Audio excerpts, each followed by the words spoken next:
Do not make decisions when you are angry, and do not make promises when you are happy. Emotions distort perception, they twist clarity.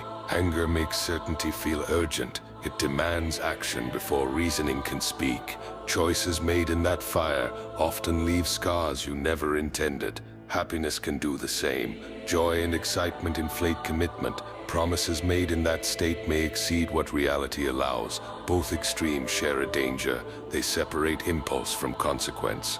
Wisdom requires calm. Reflection before action. Pause before words take form. The strongest decisions are not born in emotion. They are born in awareness, in measured thought, in understanding the weight of outcomes. Guard your choices.